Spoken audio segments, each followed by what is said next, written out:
దేశం మొత్తం మీదున్న best gold sellers, best designs ఇప్పుడు హైదరాబాద్ లో pan India jewel show. Don't miss it.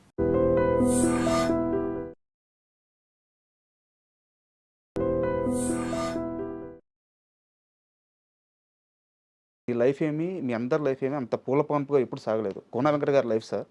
ఆయన 1999 ఎర్లీ 2000 ఆస్తంతా పోయి రోడ్డు మీదకి వచ్చేసారు. మొన్నే చెప్పాడు ఆయన. ఆ, మొత్తం పోయిందా సార్, మొత్తం పోయిందా, మొత్తం మొత్తం అన్న మొత్తం అన్నాడు. ఆ. ఊరుకోండి సార్ మొత్తం అని అరిచాడు నా మీద కారులో వెళ్తుంటే. నేను నమ్మసా, ఎందుకంటే నేను గవర్నర్ గారి మనవడు. మనోడు ఆయన. వాళ్ళ నాన్నగారు పెద్ద ఎక్సైజ్ ఇన్స్పెక్టర్ కాకినాడలో. నేను అడిగా, కాకినాడలో 15 అవుతుందా చదువుకున్నాడు ఆయన. ఉమ్, ఇక్కడికి వచ్చాడు. ఇక్కడ ఏది సింబయోసిస్ అంటే సింబయోసిస్ పూణేలో ఎంబీఏ చేశాడు. పెద్ద కంపెనీలో ఆయన వైస్ ప్రెసిడెంట్గా పనిచేశాడు. సార్. అమెరికా వెళ్ళాడు అప్పటికే. ఆచార్య ఆత్రేయ గారితో బెస్ట్ ఫ్రెండ్ ఆయన. ఉమ్, రైల్వేస్లో టీవీలు పెట్టి యాడ్లు వస్తాయి తెలుసు. అవును, ఫస్ట్ కనిపెట్టింది నేనే. అవును. ఇన్ని చేసి ఈయన ఎందుకు అంటే ఈయన పాలిటిక్స్కి వెళ్ళాడు. ఈయన ఇలా అక్కయ్య గారి మామగారు ద్రోణంరాజు సత్యనారాయణ గారు, ఆయన పిఏ గాను ఆయన తింటున్నప్పుడు అప్పుడు ఈ ప్రచారంలో నరేష్ గారు, ధర్మోత్సవం మొత్తం పోయింది. మొత్తం పోయిందంటే పోయింది. అక్కడి నుంచి మళ్ళీ ఆయన ఇవాళ ఈ స్టేజ్లో ఉన్నాడంటే ఎంత గొప్ప జర్నీ సార్. జర్నీ. సో నా క్వశ్చన్ ఏంటంటే, మీ మైండ్ సెట్ ఎలా ఉంటుంది అది తీసుకునేటప్పుడు? ఈవెన్ హరీష్ శంకర్ గారు కానీ, పూరి జగన్నాథ్ గారు కానీ, సో ఒకనాటి దెబ్బలు తెలియదు వీళ్ళంతా, ఈ బ్యాచ్ అంతా కొంకు దెబ్బలు తిన్నా. దాన్ని దాటి బయటకు వచ్చేటప్పుడు మీ మైండ్ సెట్ ఎలా ఉంటుంది, అప్రోచ్ ఎలా ఉంటుంది?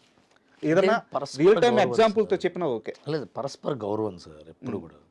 ఇప్పుడు గోపీమోహన్ గారు ఉన్నారు, నాకు చాలా ఇష్టమైన మనిషి అతను. సార్ చాలా ఇష్టమైన మనిషి.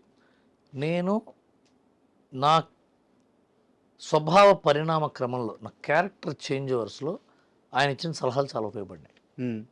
నన్ను ఆయన స్లో డౌన్ చేసాడు. నన్ను చాలా, నాలో ఒక బ్యాలెన్స్ తీసుకురావడానికి ఆయన చెప్పే మాటలు, ఆయన పద్ధతులు, ఆయన స్టైల్ ఆఫ్ లైఫ్ నాకు చాలా ఇష్టం. అలాగే వర్క్ స్టైల్లో కూడా is a genius in creating characters, characterisations. అతను అలా ఉపయోగపడతాడు. ఆయన కూడా లైఫ్లో డైరెక్షన్ చేద్దాం అనుకున్నాడు, చాలా ట్రై చేశాడు, ఆల్మోస్ట్ అయిపోయి ఆగింది. అయినా సరే ఆయన ఇప్పటికీ మళ్ళీ రైటర్గా బిజీగా ఉన్నాడు. ఇవన్నీ జరుగుతూ ఉంటాయి. అలాగే కోన వెంకట గారు డైరెక్షన్ చేద్దాం అనుకున్నాడు, అది ఫెయిల్ అయింది, సినిమా రిలీజ్ అవ్వాలా. ఆ తర్వాత ప్రొడ్యూసర్ అయ్యాడు, ఫ్లాప్ అయ్యాడు, హిట్ అయ్యాడు, రైటర్ అయ్యాడు, కోటాడు ఇవాళ సెట్ అయ్యాడు. Harish Shankar first picture flop sir, disaster flop. ఎవడైనా ఎంత, అది పెళ్ళయింది ఆ టైంలో. First picture disaster flop. అప్పుడు పెళ్ళి ఒక చిన్న పెంట్ హౌస్లో కాపురం పెట్టాడు. ఆ పెయిన్ నాతోనే షేర్ చేసుకోలేదు సార్. నా ఇంటర్వ్యూలోనే లైట్గా ఏడ్చారు ఆయన. అది గుర్తొచ్చి అది చెప్పుకొని ఒక రూమ్లో ఉన్నానని చెప్పేసి. అందరూ ఒకటే రూమ్ నుంచి బయటకు వచ్చారు సార్. బట్ అతను నాకు పడ్డవాడు మీద జాలి ఉండదు, ఎదిగేవాడి మీద జాలి ఉండదు. పడడానికి ఎదగడానికి మధ్యలో ఉండే ధైర్యం ఉన్నవాడి మీద గౌరవం ఉంటుంది సార్, గౌరవం ఉంటుంది. వీళ్ళందరూ అలా వచ్చిన వాళ్ళు. పూరి జగన్నాథ్ గారికి అంటే ఎవడు పడ్డాడు సార్? ఎవడు పడ్డాడు? ఆయన సినిమా రేపు ఓపెనింగ్, వాళ్ళు ఓపెనింగ్ చేసి రేపు ఆగిపోయింది. తెల్లానాని కృష్ణ గారితో. అవును, ఫస్ట్ మూవీ ఆగిపోయింది. మళ్ళీ ఇప్పుడు గోగారు మొదలు పెట్టాల. ఫస్ట్ సినిమా హిట్ అయితే అది మొత్తం పవన్ కళ్యాణ్ గారి క్రెడిట్ వెళ్ళిపోయి నీకు సినిమా రాలా. నెక్స్ట్ పిక్చర్ బాచీ తీస్తే ఫ్లాప్ అయింది. ఇంక పనికిరాడు పూరి జగన్నాథ్, మొత్తం అంతా బదిలీకే. మళ్ళీ వచ్చి చేశాడు కదా ఇట్లు శ్రావణ సుబ్రహ్మణ్యం, ఈడియట్, తమిళ అమ్మాయి కొట్టాడు కదా. కొట్టాడు మరి జట్ట కొట్టాడంటే అది ఒక తరం మారిపోయింది. అసలు రాస్తే పూరి జగన్నాథ్లో రాయాలనిపించుకున్నాడు. అది కదా ఆ డిఫికల్ట్ పీరియడ్లో వీళ్ళు ఎలా ఉన్నారు అన్నదే కిక్ సార్. మీరు పడినవాడిని చూసి జాలి పడకండి, లేచినవాడిని చూసి చప్పట్లు కొట్టకండి.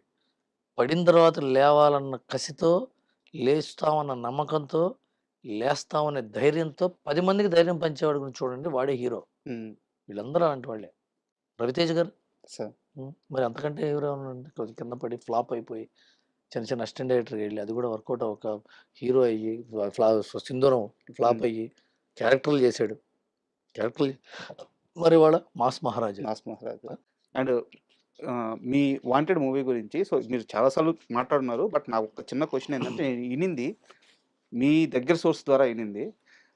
ఆ సినిమా ఫస్ట్ గోపిచంద్ గారు వేరే ఆప్షన్ ఉంది హీరోగా మీకు. గోపిచంద్ గారు వచ్చి జాయిన్ అయ్యారు, అంతే కదా? అయితే వేరే ఆప్షన్ రవితేజ గారు ఫస్ట్ ఆప్షన్.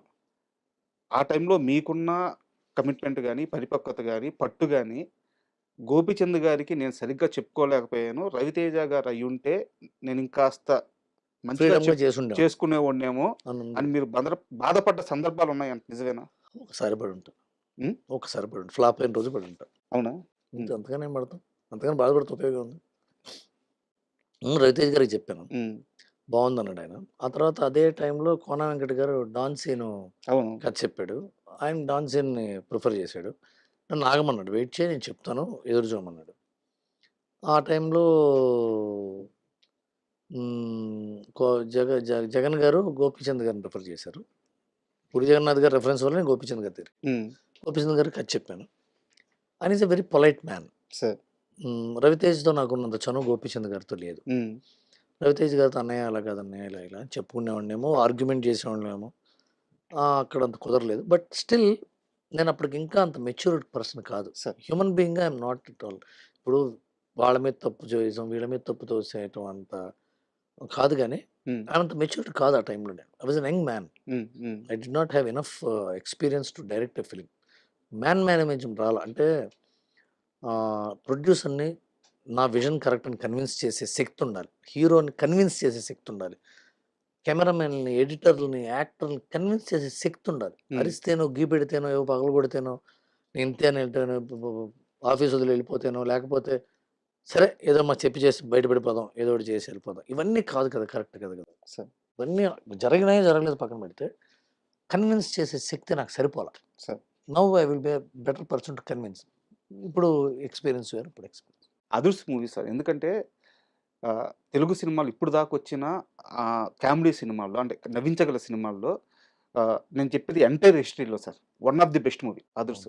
ఆ సినిమాకి పనిచేసిన రైటర్లు మీరు కానీ, హరీష్ శంకర్ గారు కానీ, కోనా వెంకట గారు కానీ, బాబీ గారు కూడా ఉన్నారని విన్నాను. బాబీ గారు కానీ, గోపీమోహన్ గారు ఉన్నారు. సో ఇంతమంది కలిసి, వినాయక్ గారు డైరెక్షన్, ఇంతమంది కలిసి చేసిన అద్భుతం అదుర్స్.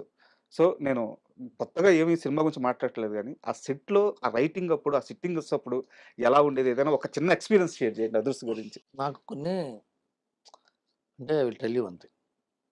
అంటే హ్యాపీ సినిమా అది, దాని గురించి మరి పెయిన్ఫుల్ చెప్పకూడదు. వినాయక్ గారు కథ విషయంలో రాక్షసుడు, సార్. రాక్షసుడు, బ్రహ్మ రాక్షసుడు. ఆయన దగ్గర నేను ఒకటి నేర్చుకున్నా. హిట్ కదా, ఫ్లాప్ కదా అని ఏ రోజు అండాయన. రైట్ కదా, తప్పు కదా అంటాడు సార్. ఆ దగ్గర నేర్చుకున్నా. కథ చెప్తుంటే తప్పు, ఈ కథ తప్పు కదా, ఇది కరెక్ట్ కాదంటాడు. ఆయన ఎన్నో లైన్లు విని విని ఏది నచ్చకపోతే ఓ రోజు పొద్దున్నే కోన వెంకట గారు వెళ్ళి ఈ కథ చెప్పాడు. ఓకే. అదర్స్ లైన్ ఒక half an hour. Okay lock అన్నాడు. ఏం లాక్ అయిందో ముహూర్తానికి, అది కోన వెంకట గారు 2-3 సార్లు వెళ్ళిపోయి విన్నీ అని పిలిచారు. విన్నీ నా వల్ల కాదు, నా వల్ల కావట్లేదు నేను ఒప్పించడం, నీకు అర్థం కాదు నేను చెప్పేది అంటే పర్లేదు కోనా పర్లేదు కోనా.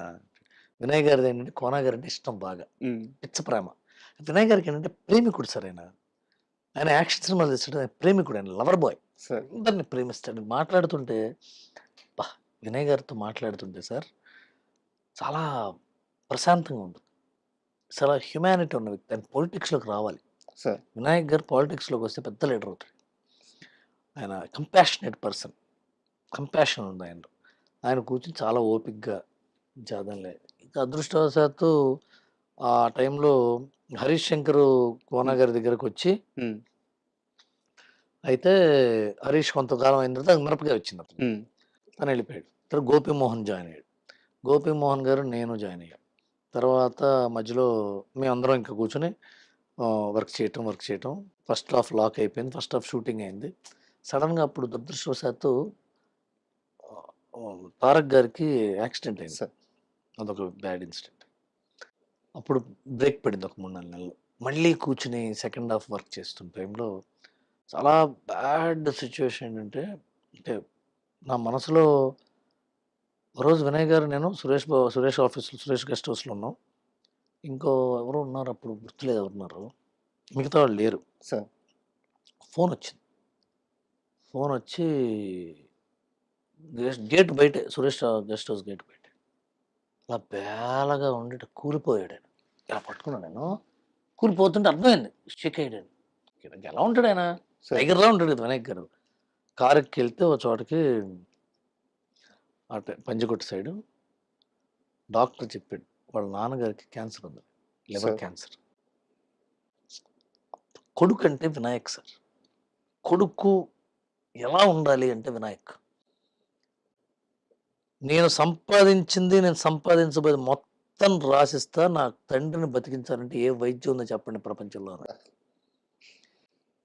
నాకు తెలిసిన పూజలు, మంత్రాలు, ఎవరెవరైనా పెద్ద పెద్ద ఉంటారు కదా పండితులు, యజ్ఞాలు, యాగాలు ఒక పక్క. ఇక్కడ ఆశిష్ కపూర్ అనే ఉంటాడు ఆయన. ఏరియాలో లక్డీ కపూర్ దగ్గర హాస్పిటల్ సార్. ఆయన హ్యాండిల్ చేశాడు.